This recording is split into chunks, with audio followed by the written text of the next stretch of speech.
Bismillahirrahmanirrahim.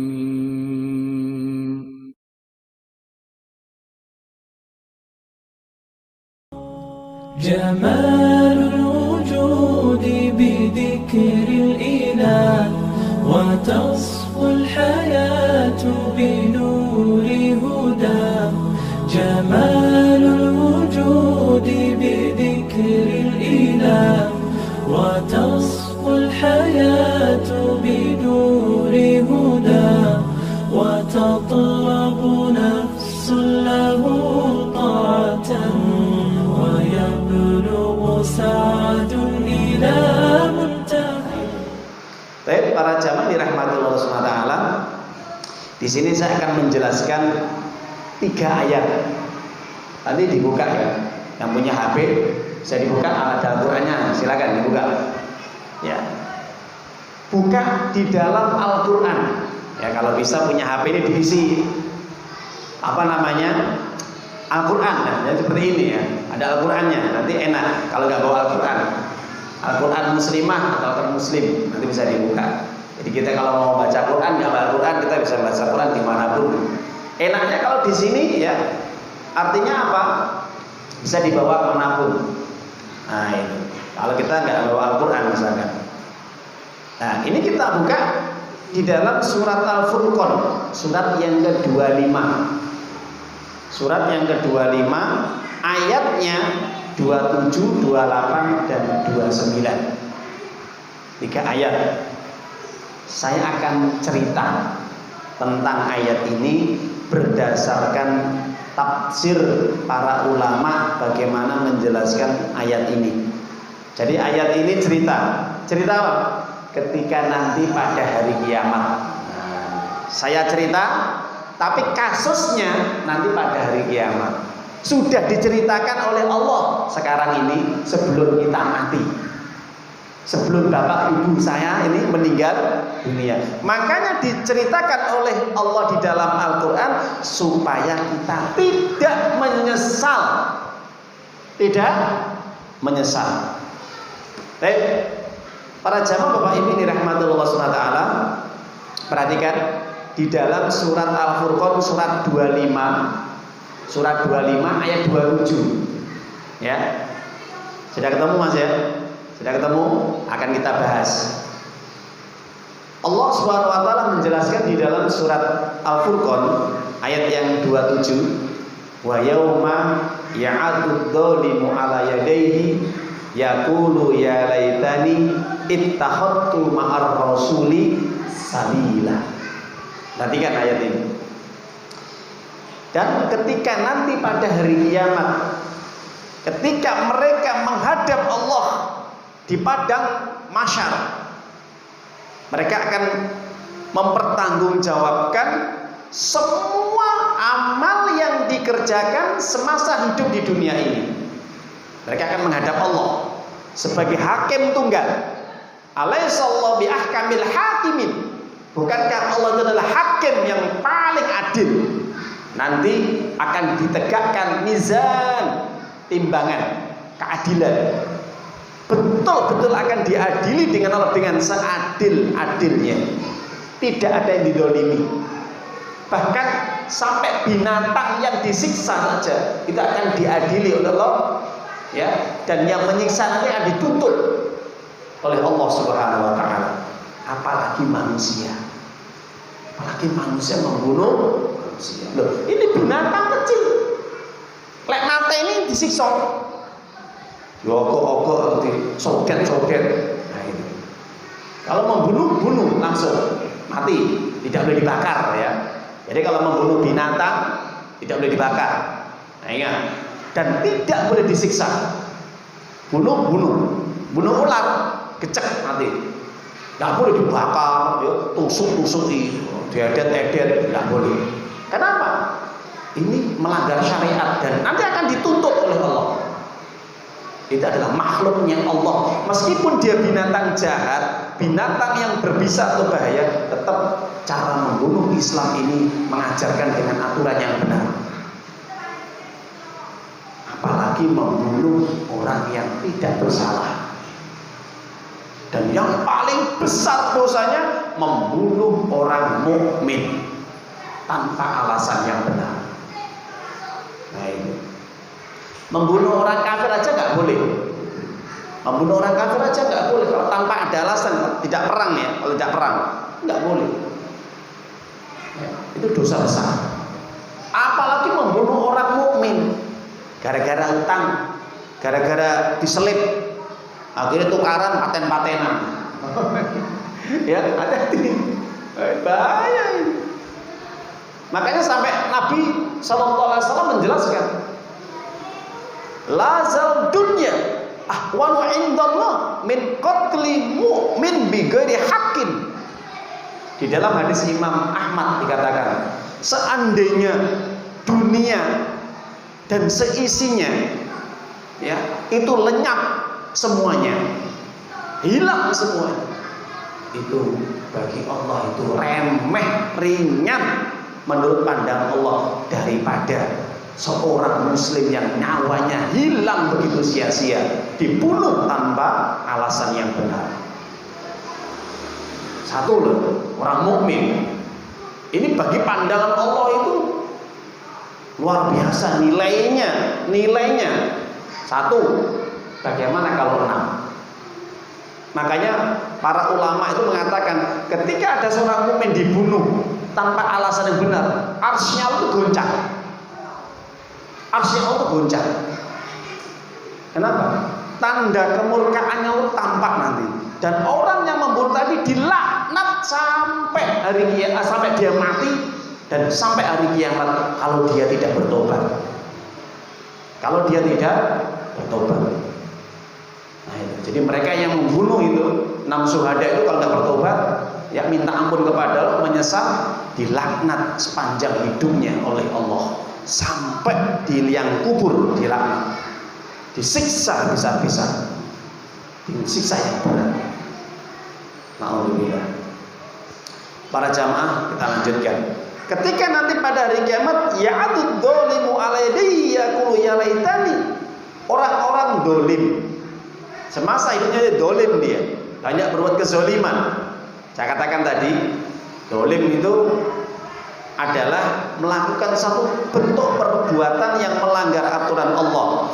Bisa mendolimi sendirinya, dolim sendiri. Contoh, minum narkoba, homer, ya, atau bunuh diri, mati, masuk neraka. Nah itu. Jadi mendolimi dirinya sendiri apa? Menghancurkan badannya, merusak badannya, menghilangkan nyawanya sendiri dengan cara bunuh diri tadi. Itu dolim, masuk neraka dia. Nah itu. Yang kedua, dolim kepada manusia. Nah, dolim kepada manusia tadi, membunuh atau menyelakai, mencederai, menyiksa. Ya, jadi menurut informasi itu saya dapatkan juga berita ini 6 syuhada itu sebelum meninggal itu disiksa, ada yang disiksa, tusuk apa, diseret sampai ini terkelupas kulitnya. Nah itu. Ada yang dipukul kepalanya, pecah. Nah, ini. Ada juga yang dibeleret. Nah, ini. Disiksa dulu. Wah, ini lebih kejam lagi. Lebih baik dibunuh, lebih baik daripada disiksa. Ya, mendolimi orang lain. Nah, ini tadi sudah dijelaskan tadi ya, dosanya besar. Membunuh, mengambil, mencuri, korupsi, apa saja, menggeser tanah, itu mendolimi orang lain atau saudara. Nah ini. Yang ketiga, kedoliman kepada Allah. Kedoliman kepada Allah itu apa? Meninggalkan sholat, syirik kepada Allah, datang ke kuburan, minta berkah kepada orang mati tadi. Ya soleh, berilah aku jodoh. Ya wali, ya nabi, semoga aku menjadi orang sukses. Minta kepada orang yang meninggal dunia. Atau datang ke pohon besar. Pohon besar dikeramatkan, dibuat sesaji, ya. Mbah, semoga engkau kabulkan doaku, Mbah, penunggu pohon besar ini. Sambil dia rukuk atau sujud atau dia berdoa tapi ada sesajennya ini. Atau datang ke dukun paranormal, ya, bertanya tentang masalah kehidupannya dan dia membenarkan tadi. Jadi orang-orang yang dolim kepada Allah adalah apa? Ketika dia ini ibadah kepada Allah, tapi di satu sisi dia ibadah kepada selain Allah. Di satu sisi dia berdoa kepada Allah, tapi di satu sisi dia berdoa kepada selain Allah. Nah, tadi ini biasa sering orang-orang tua kita, ya, orang tua kita atau mbah-mbah kita. Ini biasanya kalau lewat tempat-tempat angker, tempat-tempat angker yang dianggap angker itu, yang saya ubah, pulau numpang lewat. Nah, tadi ini masuk syirik ini. Kenapa? Tawakalnya bersandar diri bukan kepada Allah. Dia kepada makhluknya Allah, jin di situ. Oh, jin dimintai. Ya. Dianggap itu bisa menyelamatkan dia, bisa menjaga dia. Alhamdulillah. Padahal Allah mengatakan, Allah la ilaha illahu. Tidak ada sesembahan yang berhak disembah melainkan hanya Dia, yaitu Allah. Apa kata Allah? Falyatawakkalul mu'minun. Hendaknya mereka tawakal hanya kepada Allah, jangan kepada lainnya. Tawakal itu apa? Menyandarkan hidupnya, nasibnya, segala kebutuhannya hanya kepada Allah. Jadi kalau ada masakin lewat ke pohon besar, kuburan, tempat yang dikeramatkan, numpang lewat, dah permisi. Nah, apa? Doa. Bismillahirrahmanirrahim. Qul a'udzu birabbin nas, malikin nas. Doa. A'udzu billahi minasyaitonir rajim. Bismillahirrahmanirrahim. La yadurru ma ismihi wa fis samawati was alim. Minta kepada Allah, la haula wala quwwata illa billah. Itu tawakal. Dan yang tidak seperti itu dolim dia kepada Allah. Karena Allah yang menjaga, Allah yang memeliharanya, Allah yang juga menghilangkan segala mara bahaya. Jadi Bapak Ibu, orang-orang nanti yang berbuat dolim, entah dolim kepada dirinya, entah dolim kepada manusia, apalagi dolim kepada Allah yang tidak akan diampuni dosa-dosanya, ini dia menggigit jari. Ya, nanti di hari kiamat mereka menggigit jari. Jadi tangannya itu digigit sambil ya laitani takhortu ma'ar rasila sabila rasuli sabila. Celaka. Kenapa? Dulu semasa hidupnya saya tidak mengikuti petunjuk jalan yang dicontohkan oleh Nabi, tidak mengikuti syariat yang dibawa oleh Nabi Muhammad Sallallahu Alaihi Wasallam. Kok saya tidak mengikutinya? Kenapa? Menyesal. Kenapa ya Allah? Celaka diri. Nah, jadi mereka celakanya di akhirat, menyesal di akhirat, bukan di sini. Ini cerita Allah, tapi bagi keadaan nanti orang-orang yang dia menyesal nanti di akhirat. Makanya nggak ada penyesalan di awal tuh nggak ada. Penyesalan pasti di akhir. Makanya mumpung kita masih hidup, jangan sampai kita menyesal nanti di sana. Ini supaya untuk menambah keimanan kita, keyakinan kita. Ya wailata laitani lam attakhid fulanan khalila. Yang ayat 28, orang-orang dolim tadi mengatakan, begitu celakanya, wah celaka sekiranya dulu ya. Sekiranya dulu saya tidak menjadikan teman dekatku ini sebagai apa? Pendamping hidupku. Orang ini yang dulu aku deketi ternyata dia menjadikan aku tersesat. Jadi ternyata ayat ini menjelaskan nanti pada hari kiamat orang-orang yang berkasih sayang, berteman, bersahabatnya akan digabungkan semua. Ya, Haman ketemu Firaun. Ubay bin Khalaf, Umayyah, Abu Jahal, Abu Lahab ketemu semua jadi satu. Ya, jadi ada grupnya. Grup-grup ini grup apik, grup jelek, grup baik, grup jelek. Nah, grup-grup ini teman-teman yang dulu dia berkumpul, yang jelek, yang baik ini semua akan diadili semua. Maka dari situlah orang-orang yang dia ini berteman dengan Fulan, Khalil itu teman dekat, teman akrab ya. Maka dia mengatakan, andai kata dulu saya di dunia tidak menjadikan ya teman yang akrab ini jadi temanku. Salah cari teman, salah cari sahabat.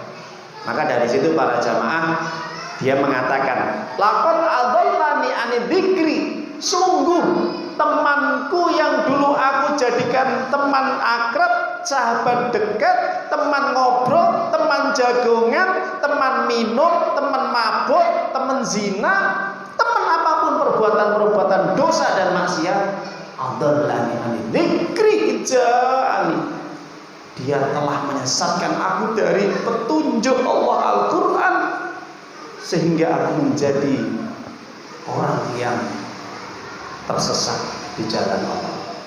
Maka dari situlah dia mengatakan, bahkan syaitan lil insani khadula, syaitan pengkhianat bagi manusia. Bapak Ibu, para jamaah yang dimuliakan oleh Allah. Di sini Allah mengatakan syaitan. Setan ini sifat, bukan jenis ya. Setan adalah perilaku yang bisa melekat di dalam diri manusia ataupun jin. Makanya Allah turunkan surat An-Nas, surat yang ke-114, surat yang terakhir. Dibuka di Al-Quran terakhir An-Nas ayat yang ke-5 dan 6. Alladzi yuwaswisu fi sudurin nas minal jinnati wan nas, yaitu dia yang telah membisikkan atau juga yang menggoda di dalam dada-dada manusia, bisikan-bisikan di dalam dada manusia yang menggelincirkan manusia dari petunjuk Allah, menyesatkan manusia dari petunjuk Allah, itu dari golongan jin dan manusia. Jadi kalau ada orang atau jin bisikan-bisikan kita ya, ngapain kamu sholat, ngapain kamu ngaji, nggak usah. Oh ya, nah, itu setan. Bisikan tadi itu siapa saja, baik jin atau manusia, kalau dia mengajak kepada keburukan, maksiat, dosa, setan. Ya, setan. Jadi ingat para jamaah, maka setan adalah sifat bukan jenis. Jenisnya dari golongan jin dan manusia. Makanya setiap kita baca Quran, kita diminta oleh Allah minta perlindungan kepadanya, diperintah. Di dalam surat An-Nahl surat 16 ayat yang ke-98. Wa idza qara'tal Qur'ana fasta'id billah minasyaitonir rajim. Setiap kamu membaca Al-Qur'an, maka mulailah kamu dengan membaca a'udzu billahi minasyaitonir rajim. Tujuannya apa? Supaya godaan-godaan tadi itu tidak masuk dalam telinga kita. Jadi kalau kita sering mendengarkan kata-kata yang jelek, kata-kata yang buruk, bisikan-bisikan apapun yang menggelincirkan kita, menjauhkan kita dari mengingat Allah, menjalankan kewajiban Allah, setan. Makanya ketika orang pengen ngaji baca Quran, kok mantuk, aras-arasan, males, setan. Ya, setan. Jadi ketika kita misalkan mau baca Quran, ini ada Quran nih HP, Qurannya tutup, nggak jadi baca, padahal dia sudah pengen baca Quran. Saat itu langsung ucapkan A'udzubillahi minasyaitonirrajim. Langsung. Kenapa?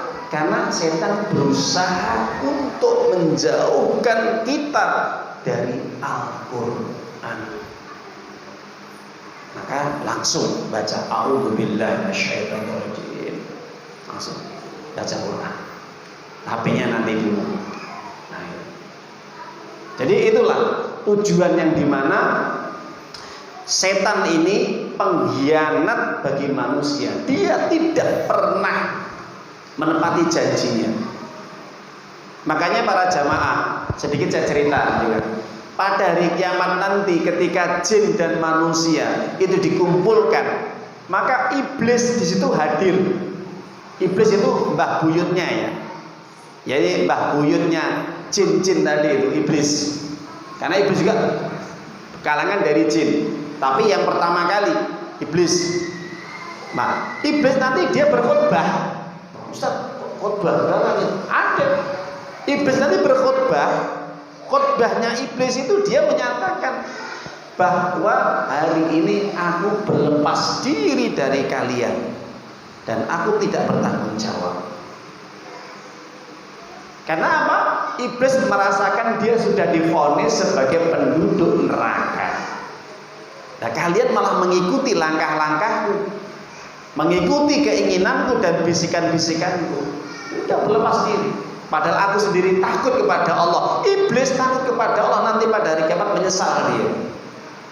Karena dia divonis sebagai penduduk neraka. Nah itu. Jadi para jamaah, maka jelas disinilah yang menyebabkan orang nanti dia akan dimasukkan ke dalam api neraka dan dia menyesal di hadapan Allah ketika dipertanggungjawabkan, diadili oleh Allah, disebabkan karena satu, salah pilih teman. Ingat, salah pilih teman. Ini ayatnya. Antum nanti renungi, buka lagi Al-Qur'annya, terjemahnya. Kalau ada tafsirnya Ibnu Katsir buka. Ternyata apa? Kebanyakan nanti pada hari kiamat orang-orang yang digelincirkan ke dalam neraka mereka salah pergaulan. Salah pergaulan. Jadi para jamaah ini penting sekali. Makanya para ulama menjelaskan bahwa penyebab seorang nanti ini akan menjadikan penyesalan yang berat disebabkan karena salah memilih sahabat, teman atau partner yang semasa hidupnya dia cintai, dia sangat gandrung, dia puji-puji, ya apa saja dia ikuti dan minta apa saja selalu dia beri. Ternyata apa? Teman yang dijadikan sahabat dekat ini ternyata pengkhianat. Kenapa? Setan. Teman tadi itu ternyata setan yang menggelincirkan manusia kita dari petunjuk Allah, hidayah Allah Al-Quran. Para ulama menjelaskan apa saja karakter teman yang menggelincirkan manusia dari petunjuk Allah berdasarkan ayat ini. Dzikri itu Quran. Yang menggelincirkan seseorang dari Al-Quran, yang pertama, teman yang tidak pernah mengingat Allah. Teman yang tidak pernah dia berzikir kepada Allah. Itu pertama. Karakter sifat teman yang menyesatkan. Contohnya, kalau kita ketemu teman kita atau kita bersanding dengan teman kita, tiba-tiba dia kena musibah. Musibah ya. Entah musibah uangnya hilang, sandalnya hilang, sepedanya hilang, atau ada masalah keluarga. Apa? Matanya. Ya. Kata-kata kotor ini keluar. Ya. Jadi ucapan-ucapan yang tidak baik ini keluar dari mulutnya. Ingat, indikasi satu, stempel. Teman yang menggelincirkan. Jadi kalau kita ini berteman, tiba-tiba dia ada masalah datang ke kita, misuh. Orang kok dia berdoa, innalillahi wa inna ilaihi raji'un, astagfirullah. teman sahabat yang baik. Kenapa? Dia selalu ingat kepada Allah hidupnya. Tapi kalau dia musuh-musuh, kata-kata kotor, sampai apapun yang dikeluarkan ini selalu dia bisa, bahkan yang lebih parah, menghujat Allah. Ini Allah nggak adil. Nyapa? Aku mau diputus sampai pacarku. Ada langsung berkorban motor, entek mobil, entek. Nah, sampai menghujat Allah. Alhamdulillah. Dah putus. Dengan teman itu sudah putus.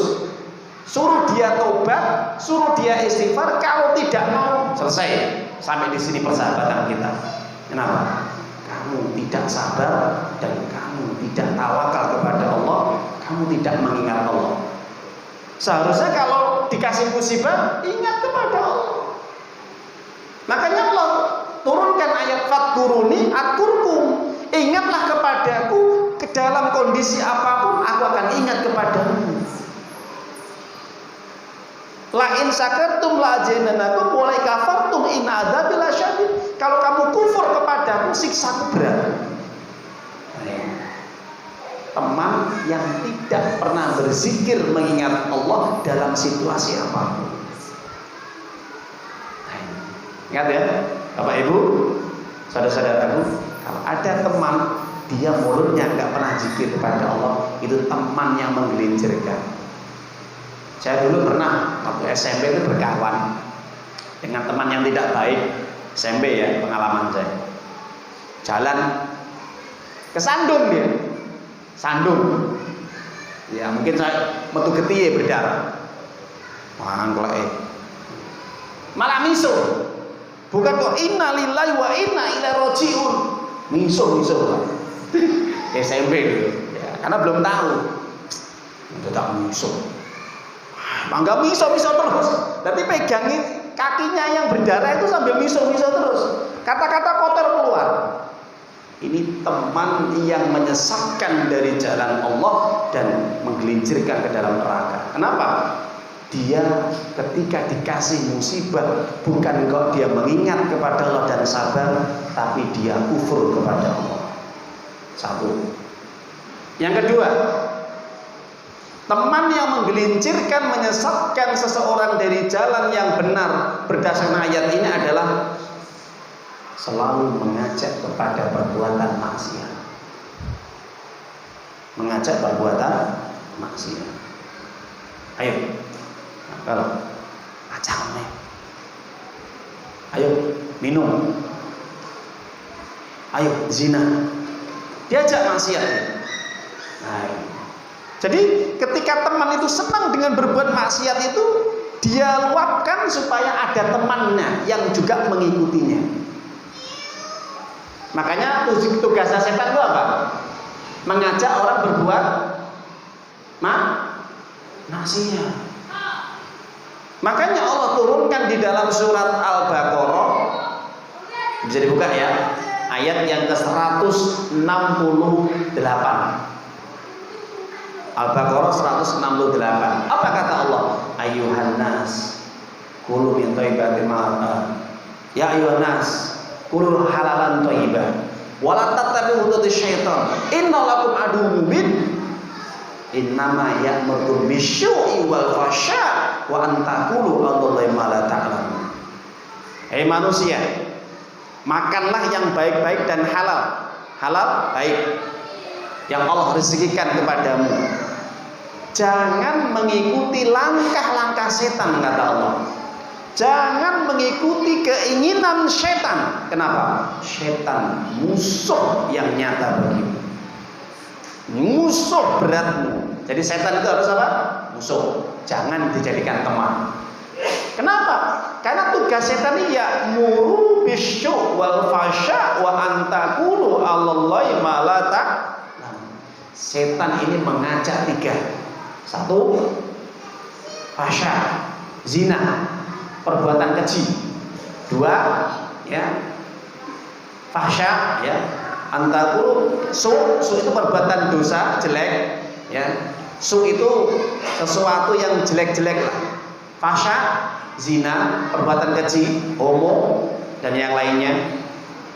Yang ketiga, supaya menyekutukan Allah, berbicara tentang ayat Allah, agama Allah tanpa ilmu. Nah ini.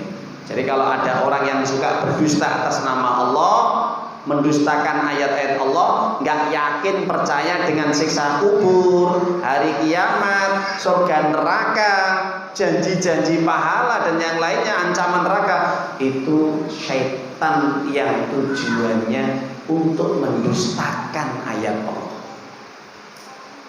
Ngapain sholat? Paling belum tentu masuk surga. Ngapain ngaji? Ujung-ujungnya ya masuk neraka. Kabeh mlebu neraka meskipun kowe ngaji. Ada. Dia mendustakan berita dari langit. Padahal Allah menjanjikan, Nabi menjanjikan, orang yang mencari ilmu dimudahkan masuk surga. Orang yang mencari ilmu diangkat derajatnya nanti pada hari kiamat. Orang yang sholat akan dihindarkan dari api neraka.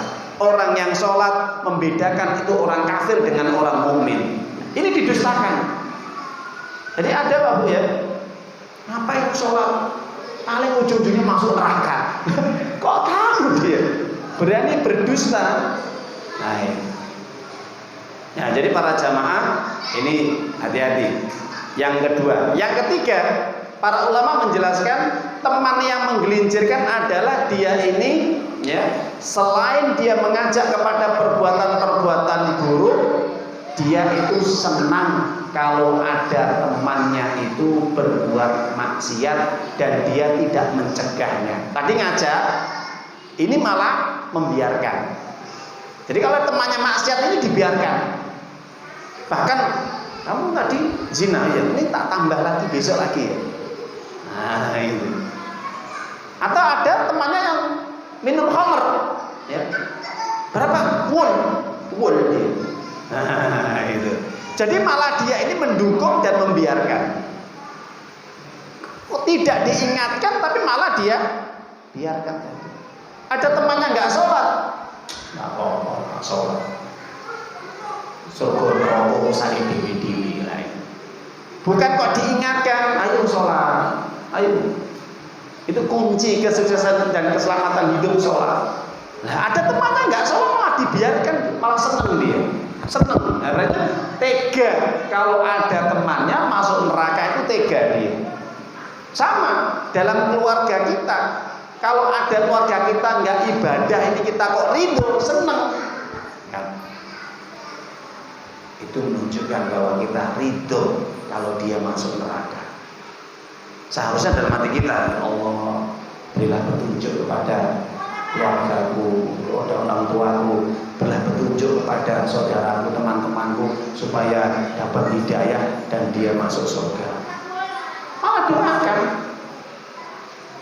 Ya Allah, biarkan Jilapur masuk neraka. Malah dia ini mendoakan jelek. Ya Allah, urusannya dewi-dewi, ya Allah, biar masuk neraka ya karep dewi. Nah, nggak boleh. Kenapa? Karena ridho. Senang kalau temannya itu masuk neraka.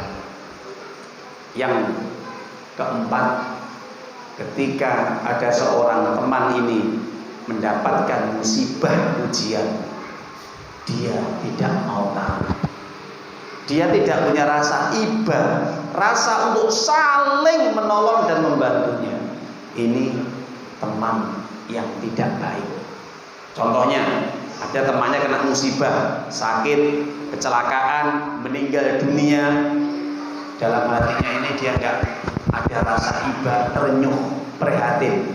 Biarkan saja. Dia ini ngorok, ngapain ngurusi? Butuh bantuan, ada dia punya. Ada kesulitan, dia tidak pernah perhatian. Nah ingat, ini teman yang buruk. Makanya para ulama, teman adalah dia senantiasa memperhatikan kesulitanmu dan dia menjaga aib-aibmu. Itu teman yang baik. Para ulama salah mengatakan, teman yang baik adalah dua ciri ini yang paling penting. Satu, dia senantiasa memperhatikan kesulitanmu, dan yang kedua, dia tidak pernah menceritakan aib-aib kekuranganmu di hadapan orang banyak. Itu teman yang baik. Jadi kalau teman ini sudah ada dalam dirinya dua sifat ini, insya Allah dia akan terus menjaga kita. Tapi kalau salah satu ini tidak ada, hilang kesempurnaan. Ada masalah, nggak mau tawajuh, cuek. Yang kedua, kalau kita ada perbuatan dosa, sebarkan dosa. Wah, ini. Lewat medsos, si fulan ini. Kemarin malam zina. Astagfirullahaladzim. Ya, hati-hati ya. Dan sampai loh ya, menyebarkan aib saudara. Apalagi lewat medsos ya. Difoto pas zina, sebarkan, nyebar loh. Hati-hati. Ini ketika seperti itu, kalau dia tidak bertobat kepada Allah, banyak orang yang melihatnya, maka apa yang terjadi? Menanggung dosa semua. Apa kata Allah di dalam Al-Quran surat An-Nur? Orang-orang yang senang ketika di tengah-tengah mereka ada perbuatan buruk atau zina, kemudian dia menyebarkan perbuatan tersebut, akan dilaknat oleh Allah. Seharusnya bagaimana caranya? Seharusnya cara adalah datangi itu orang empat mata. Wahai ini saya tobat, istighfar. Empat mata. Orang kok malah disebarin nang medsos. Alhamdulillah ya. Bisa jadi Allah itu masih menutup aib, kejahatan, keburukan, dosa saudaranya, tapi sama temannya sudah dibongkar. Boleh. Bisa jadi dia malamnya taubat kepada Allah, atau paginya dia taubat kepada Allah. Jadi para jamaah jangan serta-merta langsung mengambil tindakan yang dimana tindakan itu menjerumuskan diri kita ke dalam kebinasaan. Maka yang seperti itu tanda teman yang tidak baik, karena suka menyebarkan aib, kekurangan, keburukan saudaranya. Nah, ini yang menyebabkan nanti akan menjerumuskan dia ke dalam neraka. Semoga ini yang kami simpulkan para jamaah Bapak Ibu. Subhanallah, mudah-mudahan kisah di dalam Al-Quran ini memberikan inspirasi kepada kita, agar kita hidup ini betul-betul selektif dalam memilih teman. Seandainya kita punya teman, ajak teman untuk kebaikan. Kenapa? Tidak ada ruginya kita ngajak satu, dia mau ibadah, mendapatkan ilmu, kita mati, terus pahala mengalir terus, tiada batas. Ya, seperti Anda punya HP, ada artikel atau tulisan yang baik atau video yang baik, ceramah-ceramah atau yang lainnya, sebarkan terus. Pahala tidak akan terputus sampai hari kiamat, meskipun kita sudah ada di liang lahat. Kita sudah mati Pak ya, nanti pahala terus. Yang mengikuti banyak, yang like banyak. Maka manfaatkan apa yang kita bisa. HP, maka Allah amanahkan ini, gunakan untuk sebaik-baik mungkin, untuk kebaikan, untuk dakwah, ngajak ya. Ada info kajian-kajian, sebarkan, ajak teman-temannya ya. Sekedar kita nggak rekoso, tinggal mencet aja udah tersebar semuanya. Lewat Facebook, lewat manapun, Instagram, atau lewat WhatsApp atau yang lain. Gitu ya para jamaah. Jangan sampai kita mengikuti teman-teman yang buruk, ada perbuatan maksiat, malah kita mengikutinya dan kita ikut share. Jangan. Dosa yang mengalir tidak akan terputus sampai kita meninggal dunia, dan kalau kita tidak bertobat, kita akan menanggung dosa terus. Dan dosa orang-orang yang mengikutinya. Kita nge-share video porno, share. Kita nge-share wanita bugil, share. Atau kita nge-share ya para pendangdut atau penyanyi. Nah, sama, hati-hati. Na'udzubillah min dzalik ya. Nanti dosanya mengalir terus. Nah, itu. Sampai kita bertobat. Ya, semoga itu yang kami sampaikan pada antum sekalian. Semoga ini bisa menambah ilmu dan keimanan kita, agar hidup kita semakin lebih baik dan menjadi orang yang soleh di hadapan Allah Subhanahu wa taala. Amin. Kita tutup majelis ini dengan bacaan hamdalah. Alhamdulillahirabbil alamin. Subhanaka Allahumma wa bihamdika asyhadu an la ilaha illa anta astaghfiruka wa atubu ilaik. Assalamualaikum warahmatullahi wabarakatuh.